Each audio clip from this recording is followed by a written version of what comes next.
الحمد لله الأكرم الذي خلق الإنسان وكرم وعلمه من البيان ما لم يعلم فسبحان الذي لا يحصى امتنانه باللسان ولا بالقلم ونشهد أن لا إله إلا الله وحده لا شريك له ونشهد أن سيدنا وحبيبنا وشفيعنا ومولانا محمدا عبده ورسوله الذي أرسله بالحق بشيرا ونذيرا وداعيا إلى الله بإذنه وسراجا وقمرا منيرا فقد قال الله تعالى في كلامه المجيد وفرقانه الحميد أعوذ بالله من الشيطان الرجيم بسم الله الرحمن الرحيم يا أيها الذين آمنوا كتب عليكم الصيام كما كتب على الذين من قبلكم لعلكم تتقون وقال تعالى في شان حبيبه ومحبوبه ومعشوقه مخبرا وآمرا إن الله وملائكته يصلون على النبي يا أيها الذين آمنوا صلوا عليه وسلموا تسليما اللهم صل على سيدنا مولانا محمد وعلى آل سيدنا مولانا محمد محبতের সাথে সকলে জোরে পড়ি আল্লাহুম্মা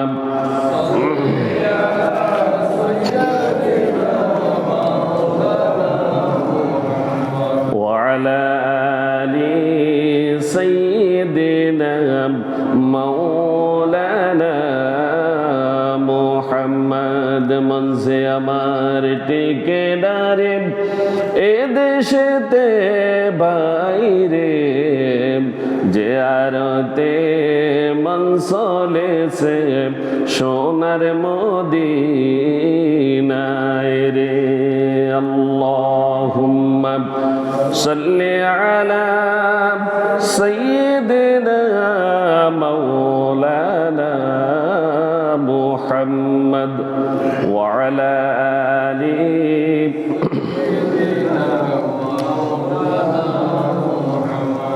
بلغ العلا بكماله كشف الدجى بجماله حسنت جميع خصاله صلوا عليه وآله محمد سيد القرنين والثقلين والفريقين من عرب ومن عجم بلغ العلا بكماله كشف الدجى بجماله حسنت جميع خصاله صلوا عليه وآله والحبيب الذي ترجى شفاعته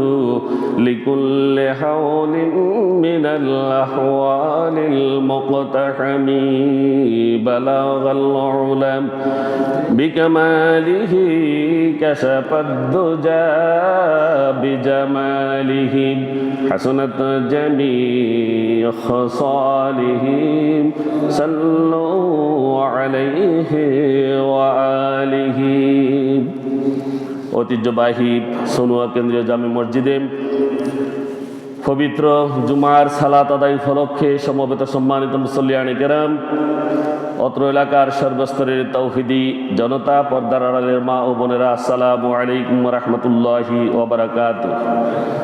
মহান আল্লাহ রাব্বুল আলামিনের শুকরিয়া আদায় করছি যে আল্লাহ সুবহানাহু ওয়া তাআলা আমাদেরকে খুবই একটি গুরুত্বপূর্ণ জুমায় আগে ভাগে মসজিদে সমবেত হওয়ার তৌফিক এনায়েত করেছেন।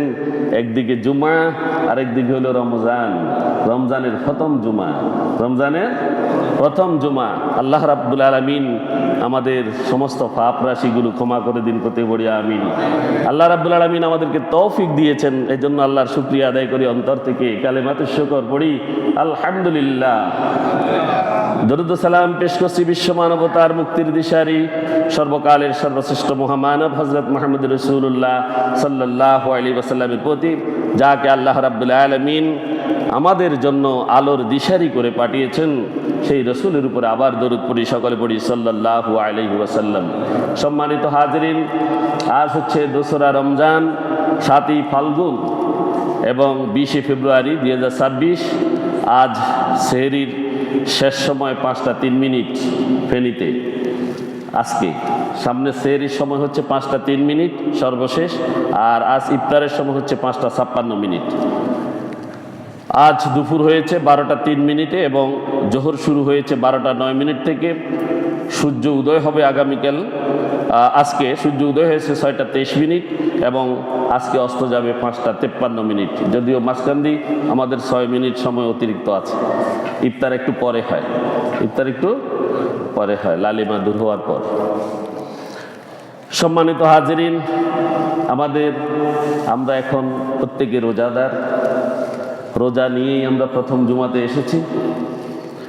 আমাদের আজকে যেই আলোচনা তা হচ্ছে মাহে রমজানের তাৎপর্য, রোজার মাসলা মাসাইল ইত্যাদি এ সম্পর্কে জানা। এই রোজারও ইতিহাস আছে, কোরআন দ্বারা ইনশাআল্লাহ আল্লাহ রাব্বুল আলামিন যতটুকু তৌফিক দেন ততটুকু বলার চেষ্টা করব। আল্লাহ রাব্বুল আলামিন আমাদেরকে বলার এবং শোনার তৌফিক দান করুন, করতে বলি আমিন।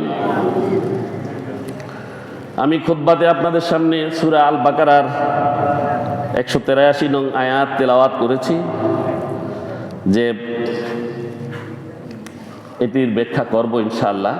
আল্লাহ তাআলার লাখো কোটি শুকরিয়া যে তিনি আমাদের এই যে হায়াত, এই হায়াতের মধ্যে এখন আমাদেরকে এমন একটা সময় এনে দিয়েছেন যে সময়টা আমাদের গুনাহ মাফের সময়। কি সময়?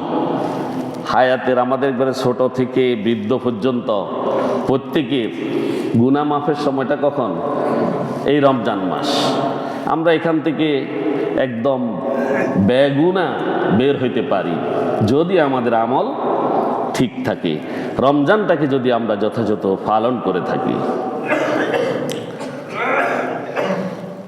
রমজান মানে শুধুমাত্র রোজা রাখা আর তারাবি পড়া এটা নয়। অনেকে মনে করে যে রমজান মাসে মানে সেহরি খাওয়া এবং ইফতার করা, মাঝখান দিয়ে উপবাস থাকা এবং রাত্রে তারাবি পড়া, এটা করলে মনে হয় রমজান শেষ। এই ধারণাটা কি ঠিক? আমি কথা বলছি, এটা কি ঠিক নেই?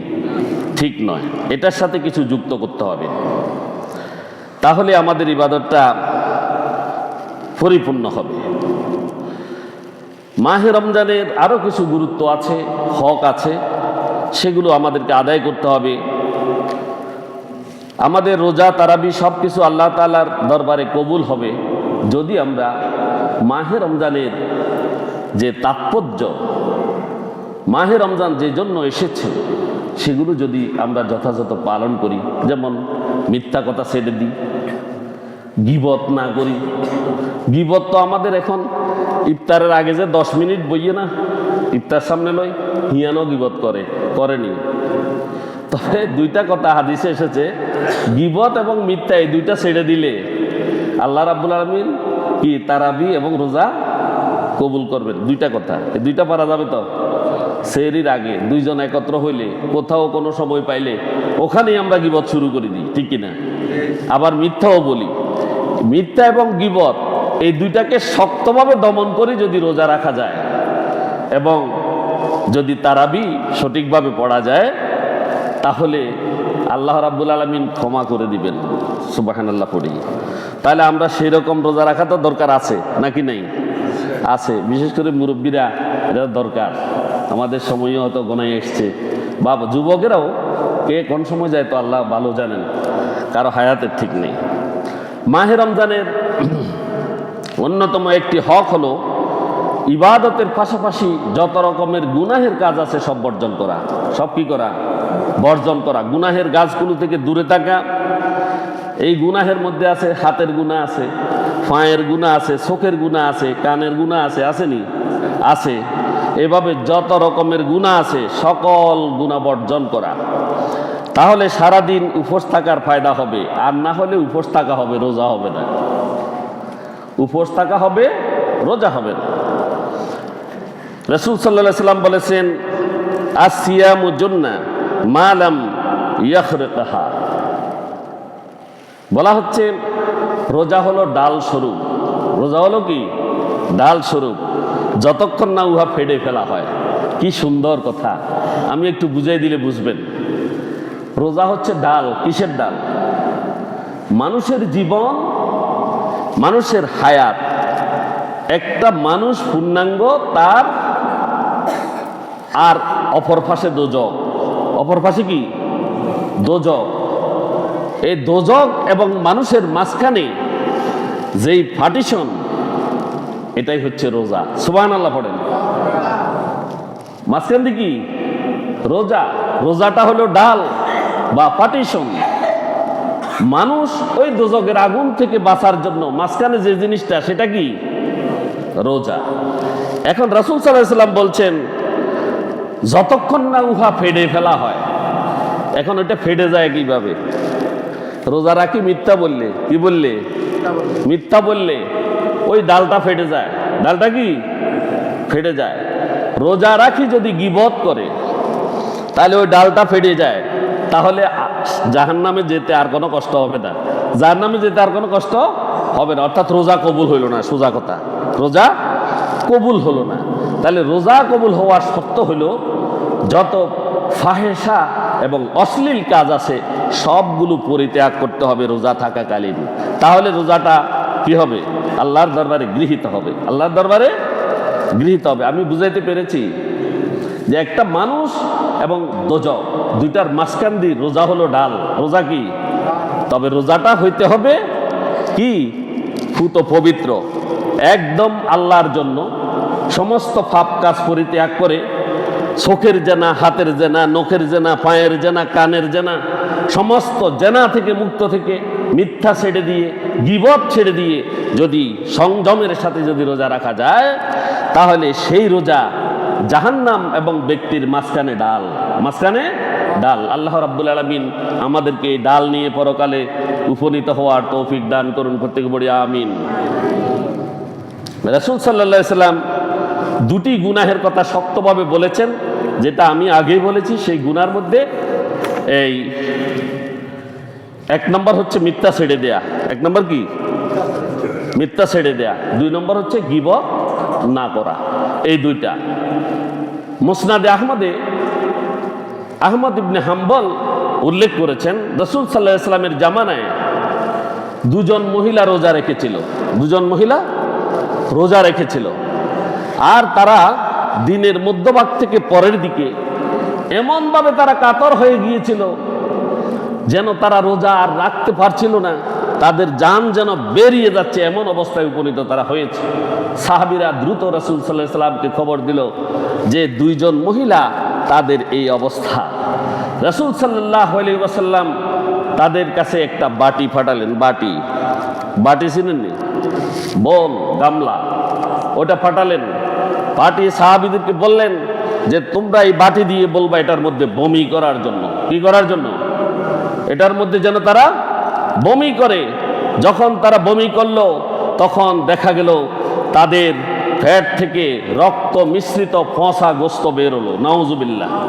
রক্ত মিশ্রিত ফোঁসা গোস্ত তাদের মুখ দিয়ে বেরিয়ে আসলো। সাহাবী কেরাম আশ্চর্য হয়ে রাসূল সাল্লাল্লাহু আলাইহি ওয়াসাল্লামকে জিজ্ঞাসা করলেন, ইয়া রাসূলুল্লাহ সাল্লাল্লাহু আলাইহি সাল্লাম, ব্যাপারটা কি?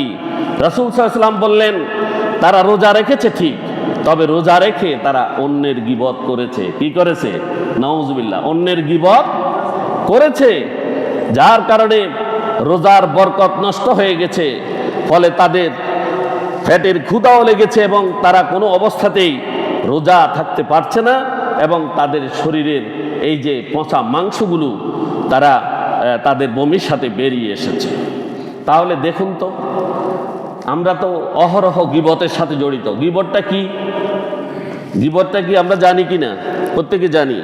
গীবত হলো এমন কাজ যে আপনার আরেকজন মুসলিম ভাই, ইমানদার ভাই, দিনদার ভাই, যার একটা কথা, সত্য কথা কোথাও বললে তার সম্মানহানি হবে। তিনি কাজ করেছেন সত্য, তিনি ভুলে হোক শুদ্ধে হোক কোনো একটা কাজ করেছেন, যেই কাজটা অন্যখানে ব্যক্ত করার ফলে তার কি হবে? সম্মান হানি হবে। এই জাতের কথা যদি বলে সেটা গীবত। সেটা কি? যদি ওই ভাই কাজটি করেও থাকেন সেটা বাহিরে বলাটা গীবত। এই গীবতটা হচ্ছে আপন মৃত ভাইয়ের মাংস খাওয়ার সমান অপরাধ। আপন মৃত ভাইয়ের মাংস খাওয়ার সমান অপরাধ। আরেকটা হচ্ছে বহতান। বহতানটা আরো অত্যধিক হারাম। এটা হচ্ছে তোহমত। এটা হচ্ছে আমার এক ভাই কোনো কাজ করেনি, কোনো অন্যায় করেনি, আর আমি গিয়ে বললাম সে এই কাজটা করেছে, এরকম একটা মিথ্যা তোহমত প্রদান করা, এটা হচ্ছে বহতান। এটা কি? বহতান। কোথাও কোথাও উল্লেখ আছে যে এই বহতানটা যেন আপন মায়ের সাথে জেনা করার সমান অপরাধ। নাউজুবিল্লাহ। এগুলো রোজা রেখে করা যাবে না। করা যাবে? যাবে না। হাদিস শরীফে এসেছে, কাম মিন সাইমিন লাইসা লাহু বিসিয়ামিহি ইল্লাল জু' ওয়া কাম মিন কাইমিন লাইসা লাহু মিন কিয়ামিহি ইল্লাশ শাহর। বহু রোজাদার এমন আছে যাদের রোজা ক্ষুধার পিপাসার কষ্ট ছাড়া আর কিছুই নয়। তাদের রোজাটা ক্ষুধা এবং পিপাসার কষ্ট ছাড়া আর কিছুই নয়। আর বহু ইবাদত গুজার এমন আছে যাদের ইবাদতটা শুধু রাত জাগা ছাড়া আর কিছুই নয়। নাউজুবিল্লাহ পড়েন। কিছু রোজাদার আছে তাদের রোজাটা শুধু উপবাস থাকা, এটা ব্যতীত আর কিছু নয়। আর কিছু ইবাদতগার আছে সে শুধু রাত জেগে থাকা, আর কিছু নয়, কোনো ইবাদত নাই। বোঝা গেল ক্ষুধা উপবাস থাকার নাম রোজা নয়, বরং উপবাস থাকার পাশাপাশি অঙ্গ প্রত্যঙ্গের গুণাবর্জন করা এবং টিভি দেখা নাজায়েজ নয়। টিভিতে অশ্লীল কাজ আসেনি? আছে। এগুলো না দেখা, গান বাজনা না শোনা। ফেসবুকও ব্যবহার করা যাবে, তবে ফেসবুকে এখন বোধ বালা কিছু নাই, বালা কিছু নাই। যেগুলো খারাপ এগুলো থেকে দূরে থাকতে হবে। মিথ্যা বলা যাবে না, গীবত করা যাবে না, অশ্লীল বাক্যালাপ, কাউকে কোনো গালিগালাজ ইত্যাদি করা যাবে না। এগুলো যদি রমজানে করা হয় তাহলে ওই রোজার কোনো ফায়দা নাই। রোজার কোনো ফায়দা নেই। রোজা মানে উপবাস থাকা, আর তারাবি পড়া বা সালাত আদায় করা মানে রাত জেগে থাকা, আর কিছু নয়। এটা রাসূল সাল্লাল্লাহু আলাইহি ওয়াসাল্লামের হাদিস। রোজা রাখার ফজিলত কি? এভাবে গুনাহ বর্জন করে যদি রোজা রাখতে পারি তাহলে রাসূল সাল্লাল্লাহু আলাইহি ওয়াসাল্লাম আমাদের জন্য চমৎকার একটা সুসংবাদ দিয়েছেন। বুখারী শরীফে আছে, ক্বালা রাসূলুল্লাহি সাল্লাল্লাহু আলাইহি ওয়াসাল্লাম, মান সামা রমাদানা ঈমানান ওয়া ইহতিসাবান গুফিরা লাহু মা তাকাদ্দামা মিন যানবিহি। সুবহানাল্লাহ। রাসূল সাল্লাল্লাহু আলাইহি ওয়াসাল্লাম বলেছেন, মান সামা, এই এতক্ষণ পর্যন্ত যেই কথাগুলো বলেছি এই কথাগুলো মেনে যে রোজা রাখবে, যে রোজা রাখলো রমজানের রোজা, ঈমানান, আসেন এবার ঈমান শব্দ জুড়িয়ে দিয়েছে এখানে। ঈমানটা কি? ঈমান হলো তাসদীক বিল জানান, ইকরার বিল লিসান, আমর বিল আরকান। তিনটা জিনিসের সমন্বয় হলো ঈমান। কয়টা? তিনটা। অন্তরে বিশ্বাসটা দৃঢ় হইতে হবে, মুখের স্বীকৃতিটা যেন তেন হবে না, সঠিক স্বীকৃতি হবে ঈমানের সাথে, দৃঢ়তার সাথে। তারপরে নিজের জীবনের প্রতিটি কাজগুলো, যতগুলো আমল আছে সবগুলো সঠিক হইতে হবে, তাহলে ঈমান। এই ঈমানের সাথে যে রোজা রাখে। আরেকটা হচ্ছে ওয়াহতেসাবান। এহতেসাবটা কি? এহতেসাব আমরা আজকেই করে ফেলবো ইনশাআল্লাহ। বলেন বলেন ইনশাআল্লাহ করে ফেলবো। এহতেসাব বলতে আপনি আজকে তারাবির নামাজ পড়ে চোখ দুইটা বন্ধ করে বসবেন, যেখানেই পড়েন, বাড়িতে পড়েন, একা পড়েন, জামাতে পড়েন, যেখানেই পড়েন, চোখ দুইটা বন্ধ করে, অথবা তাহাজ্জুদের নামাজ পড়ে চোখ দুইটা বন্ধ করে আপনার জীবনের প্রথম থেকে শুরু করে যখন থেকে বুদ্ধি হয়েছে এই পর্যন্ত যতগুলো পাপ কাজ করেছেন সবগুলোকে চোখের সামনে নিয়ে আসবেন। আমি অমুকখানে এই কাজ করেছি, আমি জেনা করেছি, আমি অমুককে জেনার কাজে সহায়তা করেছি, আমি অমুককে খারাপ কাজে কি করেছি, ইন্ধন দিয়েছি, আমি এই কাজগুলো, অন্যায় কাজগুলো আমার জীবনে করেছি। এই সমস্ত কাজগুলোকে আপনি হিসাব করে করে চোখের কোনায় নিয়ে আসবেন। পারবেন তো ইনশাআল্লাহ? নিয়ে আসবেন। নিয়ে এসে মহান আল্লাহ পাক রব্বুল আলামিনকে বলবেন, আজ এখন থেকে, এই মুহূর্ত থেকে আমার বাকি জীবনে এই কাজগুলো আমার দ্বারা কি হবে না, সংগঠিত হবে না। আমি আল্লাহ তোমাকে কথা দিলাম, তোমার কাছে ক্ষমা চাই, আমার এই পাপগুলো তুমি ক্ষমা করে দাও, আমি আর ভবিষ্যতে করব না। এই সিদ্ধান্ত আমি গ্রহণ করেছি। এই সিদ্ধান্ত যদি আপনি অন্তরে গ্রহণ করেন, আল্লাহ সুবহানাহু ওয়া তাআলা আপনার অতীতের সমস্ত গুনাহ খাতা মাফ করে দিবেন। সুবহানাল্লাহ পড়েন। এটার নাম ইহতেসাব। এটার নাম কি? ইহতেসাব। একটা হলো গুনার কাজ করেছি, এটার জন্য আল্লাহর কাছে ক্ষমা চেয়েছি। আরেকটা হলো ভবিষ্যতের জন্য সিদ্ধান্ত নিয়েছি কোনো পাপ কাজ করব না, কোনো পাপ কাজ করব না। এই সিদ্ধান্তে উপনীত হওয়া মাত্রই মহান আল্লাহ পাক রব্বুল আলামিন এই ইহতেসাবকারীর সিয়াম কবুল করে নেবেন। সুবহানাল্লাহ। এরপরে গুফিরা লাহু মা তাকাদ্দামা মিন জানবিহি, ওই অতীতের সমস্ত গুনাহ খাতা আল্লাহ রাব্বুল আলামিন ক্ষমা করে দিবেন। একজন ব্যক্তি তো তার চোখ বন্ধ করে অতীতের সমস্ত গুনাহ খাতা একসাথে নিয়ে আসতে পারেনি। জানা অজানা অনেক কিছু আছে না, অজানাও অনেক কিছু আছে, সেগুলাও আল্লাহ রাব্বুল আলামিন ক্ষমা করে দিবেন। সুবহানাল্লাহ। আরেকটা বর্ণনায় এসেছে, যদি খালেস ভাবে ইহতেসাব করে, খালেস ভাবে ইহতেসাব করে এবং মৃত্যু পর্যন্ত কোনো কাজ করবে না এই নিয়ত যদি করে, আল্লাহ রাব্বুল আলামিন তার ভবিষ্যতে সেগুলাও ক্ষমা করে দিবেন যদি মনের অজান্তে হয়। সুবহানাল্লাহ। সেগুলাও ক্ষমা করে দিবেন যদি মনের অজান্তে যদি কোনো পাপ হয়ে থাকে। এরকম সিদ্ধান্ত নিলে এটার নাম ইহতেসাব। এটার নাম কি? ইহতেসাব। তাহলে ঈমান এবং ইহতেসাব দুইটা লাগবে নি? কথা বুঝেন? এই দুইটা লাগবে নি? এই দুইটার সাথে আমাদেরকে রোজা রাখতে হবে। রোজা রাখা ফরজ না সুন্নত? রোজা রাখা ফরজ নেই? ফরজ। কে বলছেন? আল্লাহ রাব্বুল আলামিন। তাহলে আল্লাহ রাব্বুল আলামিনের কথা তো মানা ফরজ। কুতিবা আলাইকুমুস সিয়াম, আমি খুতবায় পড়েছি, কুতিবা ফরজ করা হয়েছে, আলাইকুম তোমাদের উপরে, সিয়াম রোজা। তাহলে রোজা তোমাদের উপরে ফরজ করা হয়েছে, এটাই হলো যে সুপারলেটিভ ডিগ্রি। এটার উপরে আর কোনো কথা নেই। চূড়ান্ত ফয়সালা, চূড়ান্ত ফয়সালা। কামা কুতিবা আলাল্লাযিনা মিন ক্বাবলিকুম, কামা যেমনি ভাবে কুতিবা ফরজ করা হয়েছিল আলাল্লাযিনা মিন ক্বাবলিকুম তোমাদের পূর্বে যে সকল নবী রাসূল বা তাদের উম্মতেরা ছিল তাদের উপরেও। আগের নবী রাসূলদের উপরে রোজা ফরজ ছিল কিনা? কোন না? ছিল নি? বলেন ছিল? ছিল। হযরত আদম আলাইহিস সালামের উপরে, আদম আলাইহিস সালামও রোজা রেখেছেন। তিনি রোজা রেখেছেন কি জন্য বলতে পারবেন নি? কথা বলেন। তিনি রোজা রেখেছেন, আল্লাহ রাব্বুল আলামিন আদেশ করেছেন গাছিয়ার ফল খাইও না। এই কথা বলা মানে রোজা। এই কথা বলা মানে কি? রোজা রোজা থাকতে বলেছে। ফল খাইছেনি? ফল খাইছেনি? ফল খেয়ে ফেলছে। খেয়ে ফেলার পরে এই ফল খাবার পরে রোজা ভাঙ্গার পরে হযরত আদম আলাইহিস সালাম 40 বছর রোজা ছিলেন। কয় বছর? 40 বছর একটানা রোজার কাফারা দিয়েছেন। কে? হযরত আদম আলাইহিস সালাতু ওয়াস সালাম। আর যে ফল তিনি ভক্ষণ করেছেন ওই ফলের নির্যাস তার পেটের মধ্যে 30 দিন ছিল। কতদিন? 30 দিন ছিল। 30 দিন পরে নির্যাস পেট থেকে নির্গত হয়ে যাওয়ার পরে হযরত ইব্রাহিম আলাইহিস সালাম থেকে শুরু করে হযরত মুহাম্মদ রাসূলুল্লাহ সাল্লাল্লাহু আলাইহি ওয়াসাল্লামের উম্মতদের উপরে 30টি রোজা ফরজ করা হয়েছে। কয়টি? যেই 30 দিন হযরত আদম আলাইহিস সালামের পেটে কি ছিল? ফলের নির্যাস ছিল। সেই 30 দিন রোজা ফরজ করা হয়েছে।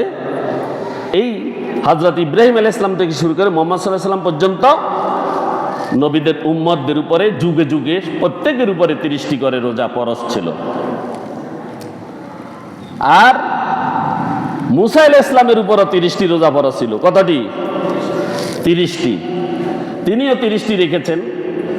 আল্লাহর সাথে তুর পর্বতে কথা বলতে যাওয়ার পরে আল্লাহ রাব্বুল আলামিন হযরত মুসা আলাইহিস সালামকে আরো 10টি রোজা বাড়াই দিলেন। কতটি? 10টি। তাহলে হযরত মুসা আলাইহিস সালাম এবং তার উম্মতদের রোজা ছিল কতটি? 40টি। কতটি? 40টি। হযরত ঈসা আলাইহিস সালাম মুসা আলাইহিস সালামকে অনুসরণ করে তিনি 40টি রোজা রেখেছেন। কতটি?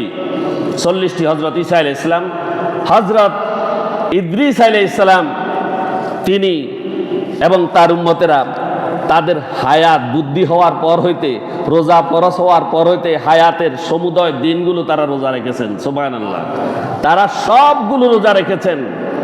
এরপরে হযরত দাউদ আলাইহিস সালাম তিনি বছরে 6 মাস রোজা রাখতেন।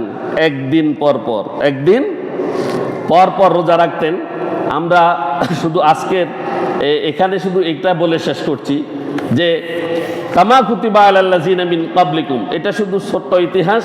যেমনিভাবে পূর্ববর্তী নবী রাসূলদের উপরে এবং তার উম্মতদের উপরে রোজা ফরজ করা হয়েছিল। কি জন্য রোজা ফরজ করা হয়েছে? লাআল্লাকুম তাত্তাকুন। লাআল্লাকুম তাত্তাকুন, আশা করা যায় যাতে তারা তোমরা মুত্তাকি হতে পারো। কি হতে পারো? মুত্তাকি। মুত্তাকিটা কি? মুত্তাকি কাকে বলে? যার কাছে তাকওয়া থাকে। যার কাছে তাকওয়া থাকে। তাকওয়াটা কি? একটু ছাত্ররা বলো না। তাকওয়া আল্লাহর ভয়। তাকওয়া মানে কি? আল্লাহর ভয়। যিনি আল্লাহকে ভয় করেন তিনি মুত্তাকি। তিনি কি? মুত্তাকি। এই তাকওয়াটা কি? কিভাবে আমরা করব? তাকওয়া কি? তাকওয়া হচ্ছে যে আপনি পাহাড়ি দুর্গম পথ দিয়ে হেঁটে যাচ্ছেন, গিয়ে হেঁটে সেখান থেকে এসেছেন খুবই সতর্কতার সাথে।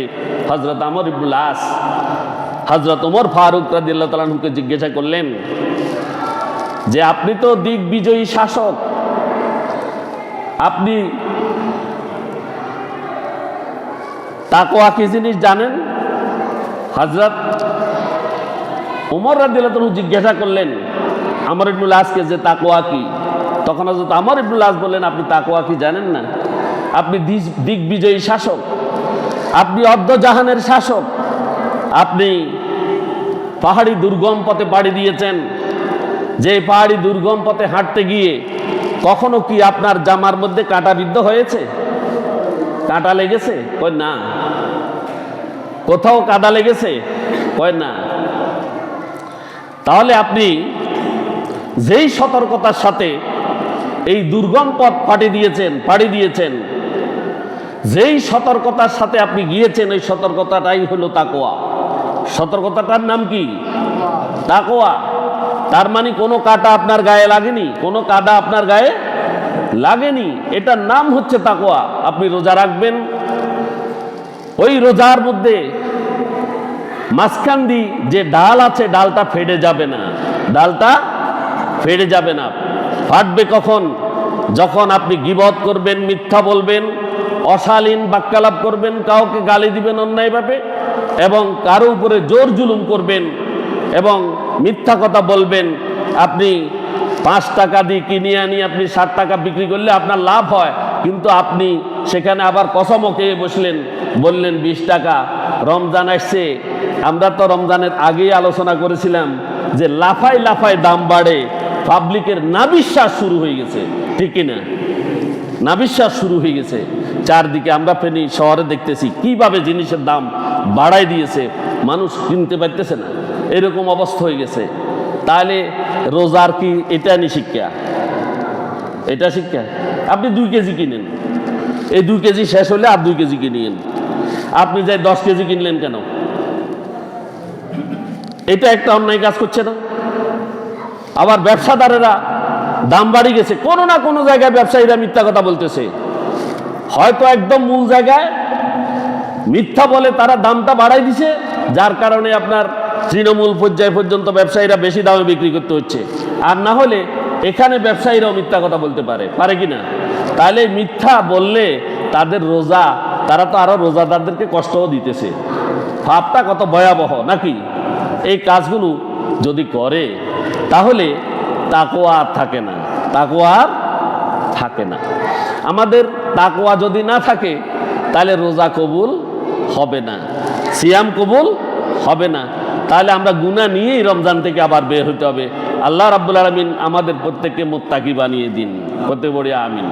তো তাকওয়ার আরেকটা উদাহরণ হচ্ছে, এক হুজুর, তার অনেকগুলো ছাত্র আছে মাদ্রাসার সকল ছাত্রকে একটা মুরগি এবং একটা ছুরি দিয়ে বলল যে তোমরা এটা এমন এক জায়গায় যাও যেখানে জবাই করবা এই মুরগিটাকে, সেখানে যেন তোমাকে কেউ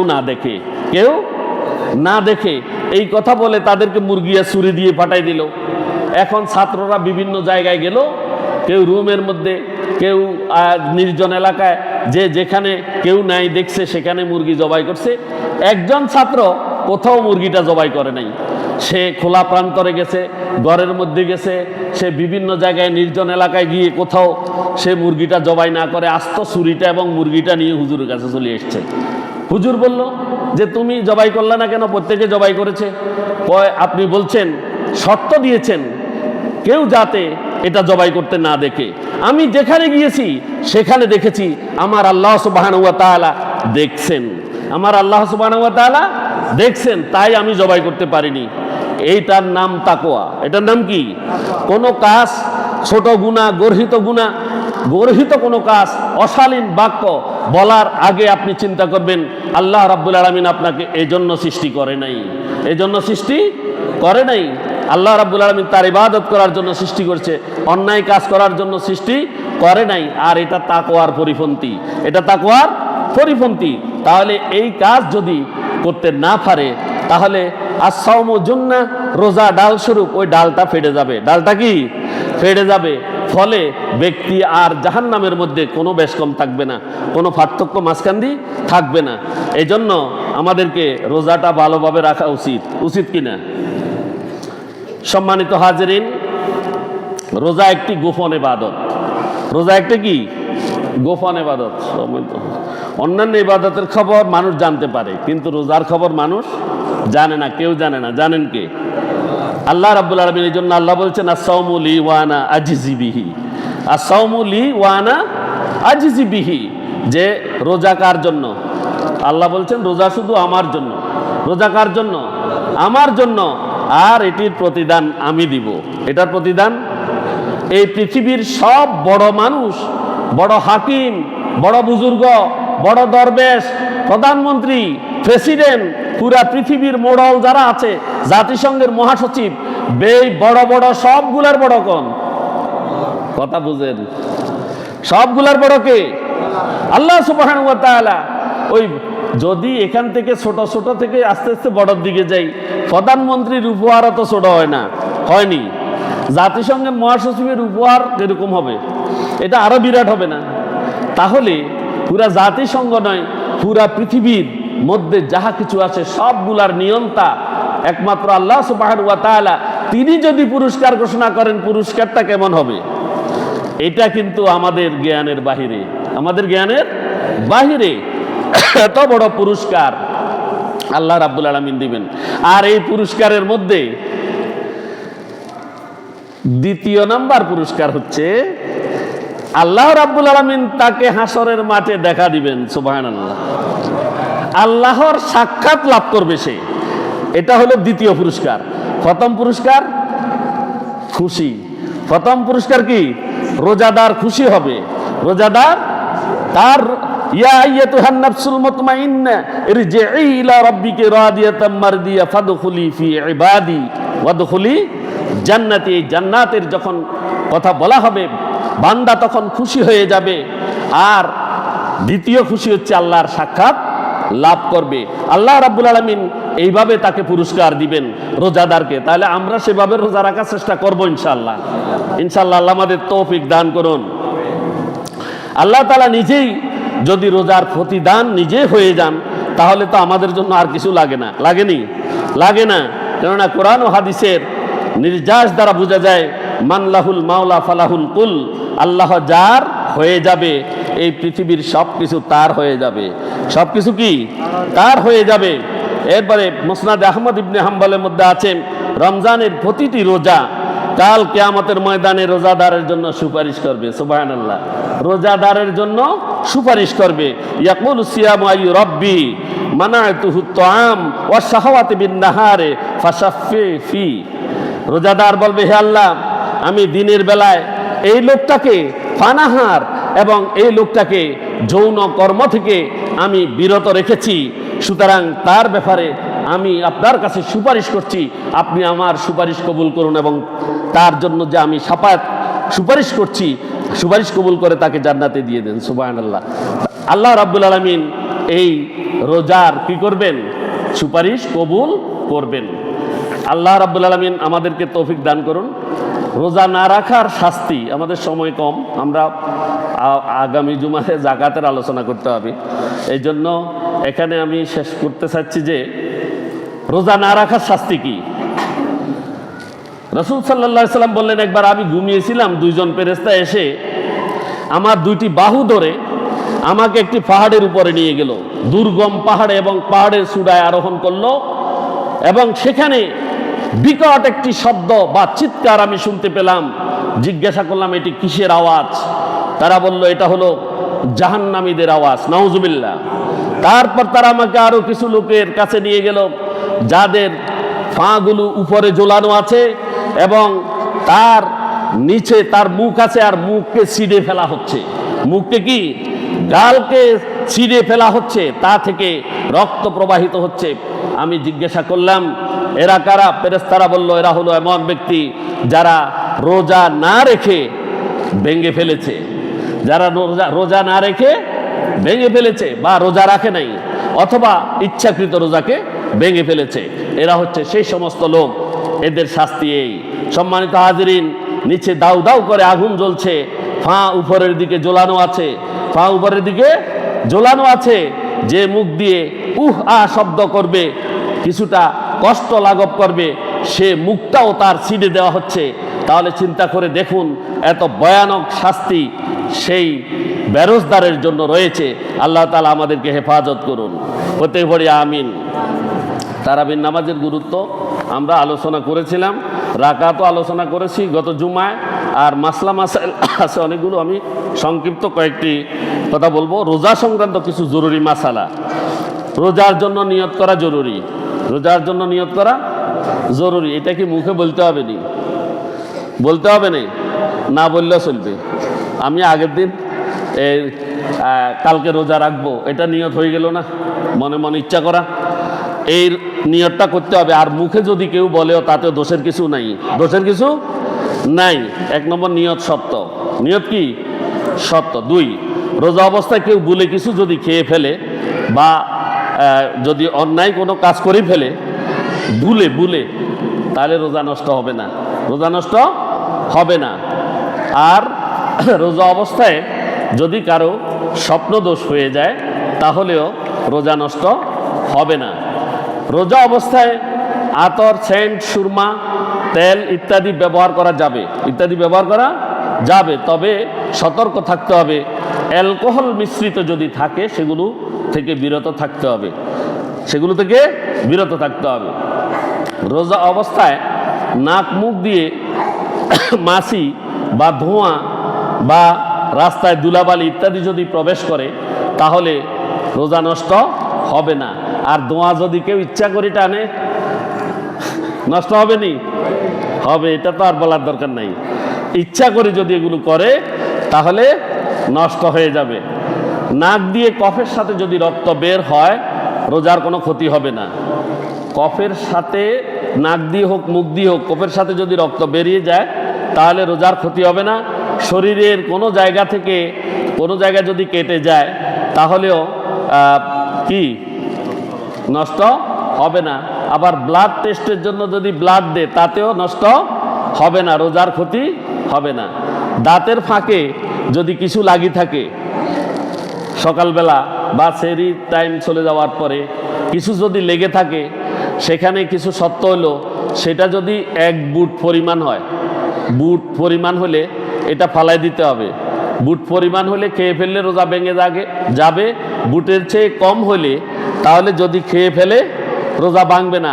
তবে সাবধান, বুটের চেয়ে ছোট একদম কণাও যদি মুখ দাঁত থেকে খোঁচাই বার করে আনি আবার খায় তাহলে শেষ রোজা। তাহলে কি রোজা শেষ? বুঝাইতে পারছি না, বুঝেছেন? মুখে থাকি যদি ছোট বুটের চেয়ে কোনো কিছু যদি গিলি পেলে অসুবিধার কিছু নাই, বাইর করে আনি যদি আবার খায় তাহলে শেষ। তাহলে কি শেষ? মুখের থুতু যত বেশি হোক গিলে ফেললে রোজা ভাঙবে না, গিলে ফেললে রোজা ভাঙবে না। এমনিভাবে নাকের শ্লেষ্মা জোরে টান দিয়ে যদি মুখে চলে যায় এবং তা যদি গিলে ফেলে তাতেও রোজা নষ্ট হবে না। সেহরি খাওয়ার পরে অনেকে পান খায় না? পান খায় তো, কুলি টুলি করেছে, কিন্তু সকালবেলা যখন কপ পালার তখন দেখলো যে হিন্দি লালিমা কিছু দেখা যাক, ওই যে ফানের ফিকের কিছু লাল দেখা যাক, রোজা ভাঙবে না, রোজা ভাঙবে না। তবে সাবধান, যদি গোড়া দিয়া যদি ঘুমায় তাহলে সকালে যখন দেখবে তাহলে রোজা নাই, রোজা কি নাই, এটা খেয়াল করতে হবে। সেহরি খাওয়ার পর পান খেলেও ভালো করে কুলি টুলি করি পরিষ্কার করে তারপরে শুইবেন, ঠিক আছে? এটা কিন্তু সেহরি খাওয়ার আগে, সেহরি খাওয়ার সময় শেষ হওয়ার আগে। কুলি করার সময় রোজার কথা স্মরণ থাকা অবস্থায় যদি কিছু পানি পেটে চলে যায় তাহলে রোজা নষ্ট হবে না, পরবর্তীতে তা কাজা করতে হবে। সত্য জুড়াই দিছে, পরে কাজা করতে হবে। আপনি তো বুঝেছেন যে ভিতরে পানি চলে গেছে, এই জন্য রোজা ভাঙ্গা যাবে না, পরে একটা কাজা করে নেবেন। এটা আবার ওই কাজানো 1 রোজাল্লায় 30 রোজা হেটানো, এটা পরবর্তী একটার জন্য একটা। রোজা অবস্থায় শরীরে স্যালাইন দিলে রোজার কোনো ক্ষতি হবে না। গ্লুকোজ স্যালাইন হোক বা অন্য কোনো স্যালাইন হোক, ইনসুলিন বা ব্যথার ইঞ্জেকশন দিলে রোজার কোনো ক্ষতি হবে না। তবে ডোজ ব্যবহার করলে, আমরা যে ডোজ ব্যবহার করি না জ্বরের জন্য, ওই ডোজ ব্যবহার করলে রোজা ভেঙে যাবে। আর যদি রোগের জন্যই হয় তাহলে একটার পরিবর্তে একটা রোজা। এমনিতে যদি কারো বমি হয় তাহলে যতটুকু হোক রোজা নষ্ট হবে না, বেশি হোক আর কম হোক। আর যদি কেউ ইচ্ছা করে বমি করে আর এটা যদি সব মিলিয়ে যদি মুখ ভর্তি হয়ে যায় তাহলে রোজা ভেঙে যাবে, রোজা ভেঙে যাবে। নাকে ড্রপ বা অন্য কোনো তরল ঔষধ ব্যবহার করলে রোজা ভেঙে যাবে। তবে চোখে বা কানে ড্রপ ব্যবহার করলে রোজা ভাঙবে না। বুঝেন ভালো করে, নাকে ড্রপ দিলে, অন্য কোনো তরল কিছু নাকে দিলে বা মুখে দিলে এগুলো রোজা ভাঙবে, ভাঙবে নি? ভাঙবে। চোখে আর কানে ড্রপ ব্যবহার করলে রোজা ভাঙবে না। জিহ্বার অগ্রভাগের সাহায্যে কোনো জিনিসের স্বাদ আস্বাদন করা মাকরু, তবে যদি প্রয়োজন হয়, যেমন বাচ্চাদের খাওয়ানোর জন্য, এটাও তো ভালো কাজ, হ্যাঁ, অন্য কোনো কারণে তাহলে মাকরু নয়। বাচ্চাদের জন্য, বাচ্চারা তো তিক্ত বা বিস্বাদ জিনিস খাবে না, একটু জিহ্বাতে দিলে মহিলারা দিয়ে এটার একটু লবণ বা অন্য টেস্টটা করে নিয়ে উনি থুতু ফেলে দিলেন, তাহলে এরকম করা যাবে, রোজা ভাঙবে না। রোজা অবস্থায় টুথপেস্ট, কয়লা বা মাজন দ্বারা দাঁত মাজা মাকরু। যদি এর কোনো অংশ ভিতরে চলে যায় তাহলে এই রোজা নষ্ট হয়ে যাবে। তবে মেসওয়াক করা মাকরু নয়, মেসওয়াক করা মাকরু নয়। সবাই একটা একটা মেসওয়াক নেবেন ইনশাআল্লাহ। গাছের কাঁচা ডাল দ্বারা মেসাক করা যাবে। অজু বা গোসলের সময় রোজার কথা স্মরণ থাকা অবস্থায় যদি অনিচ্ছাকৃত গলার ভিতর পানি চলে যায় তাহলে রোজা ভেঙে যাবে, রোজা ভেঙে যাবে। আপনি রোজা আছেন এই কথা মনে আছে কিন্তু ডুব খুব বেশি দেন, টস করে ঢুকে গেল একটু, তাহলে রোজা ভেঙে যাবে। তাই রোজা অবস্থায় ফরজ গোসলের সময় গড়গড়া সহ কুলি করা বা নাকের নরম স্থানে পানি পৌঁছানোর প্রয়োজন নেই। রোজা রাখার পর যদি কোনো কারণে রোজা ভেঙে যায় অথবা মহিলাদের হায়েস্ট নিফাস থেকে যদি পবিত্র হয় তাহলে তার জন্য এই দিন রমজানের সম্মান রক্ষার্থে টোটাল দিন পুরা দিন পানাহার থেকে বিরত থাকা প্রয়োজন। রমজান মাসে মহিলারা যদি ঔষধ সেবনের মাধ্যমে তাদের যে পিরিয়ড আছে সেটা যদি বন্ধ রেখে রোজা রাখতে চায় তাহলেও তারা রাখতে পারবে। হঠাৎ যদি কোনো অসুস্থতা দেখা দেয়, দুই অবস্থায় রোজা ভাঙ্গা জায়েজ আছে। হঠাৎ যদি কোনো অসুস্থতা দেখা দেয় তাহলে রোজা ভাঙ্গা যাবে, রোজা ভাঙ্গা যাবে। পরবর্তীতে তা কাজা করতে হবে অসুস্থতার কারণে একটির পরিবর্তে একটি। আর গর্ভবতী মহিলা যারা, তারা যদি সন্তানের কোনো সমস্যা ফেটে হবে এই ধরনের কোনো আশঙ্কা যদি ফিল করেন তাহলে তিনি রোজা ভাঙতে পারবেন। আর ইফতারের বিষয়ে কথা হলো, ইফতার আজান দেয়া, আজানের জন্য অপেক্ষা করবেন না। আজান হয়তো এই যে আমাদের মসজিদে আজান যিনি দিবেন তিনি নিশ্চয়ই ইফতার করে আজান দেন, ঠিক কিনা? তিনি মুখে পানি বা খেজুর দিয়ে তারপরে তো আজান দেন, তাহলে এটা দেরি হয় না?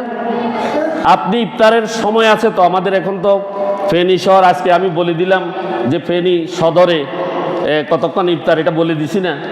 তাহলে এই টাইম যখন হয়ে যাবে তখন আপনি ইফতার করে ফেলবেন। ইফতার আজানের জন্য অপেক্ষা করার কোনো দরকার নাই। রাসূল সাল্লাল্লাহু আলাইহি ওয়াসাল্লামের হাদিস আছে এই বিষয়ে কঠোর, যে অনেক মহিলারা, আমাদের মা বোনেরা আছেন বাড়িতে, তারা কি করেন, রান্নাঘরে কাজ করতেছেন, আজান দিয়ে দিছে, ইফতারের সময় হয়ে গেছে, তিনি গড়িমসি করতেছেন, আসতেছেন না, দেরি করতেছেন। এই দেরি করা যাবে না। আপনার সংসারের বরকতের জন্য এই ইফতার আপনি যথাসময় করবেন, সংসারের বরকত হবে। সুবহানাল্লাহ বলেন না? এরপরে আসেন সেহরি। সেহরি আপনাকে খেতে হবে। সেহরি না খেলেও রোজা হবে, কিন্তু আপনাকে সেহরি খেতে হবে। সেহরি খাওয়ার যদি সময় না থাকে তাহলে তখন আপনি কি করবেন? সময় যদি না থাকে তখন আপনি একটু পানি হইলো খেয়ে নেবেন, একটু পানি হইলো খেয়ে নেবেন। রাসূল সাল্লাল্লাহু আলাইহি ওয়াসাল্লাম বলেছেন, তোমরা যদি তোমাদের সংসারে বরকত চাও তাহলে তোমরা সেহরি খাও। তাহলে কি খাও? সেহরি খাও। তাহলে সেহরি খেতে হবে, সেহরি খেতে হবে। এখন আসেন, আপনি নাফাকি অবস্থায় রয়ে গেছেন, এখন কি করবেন? আপনার উপরে গোসল ফরজ। গোসল কি ফরজ? এখন যদি গোসল করতে যান তাহলে সেহরি নাই, আর সেহরি খেলে গোসল নাই, এখন কি করবেন আপনি? এখন আপনাকে আগে সেহরি খাইতে হবে। আগে কি করতে হবে? সেহরি খাইতে হবে। গোসল পরে করেন, গোসল পরে করেন। তো এই কথাগুলো বললাম, আরো অনেক মাসালা আছে, ইনশাল্লাহ বলার চেষ্টা করব। আল্লাহ আমাদের তৌফিক দিন। আমিন। ওয়া আখিরু দাওয়ানা আলহামদুলিল্লাহি রাব্বিল আলামিন। আসসালামু আলাইকুম ওয়া রাহমাতুল্লাহি ওয়া বারাকাতুহু।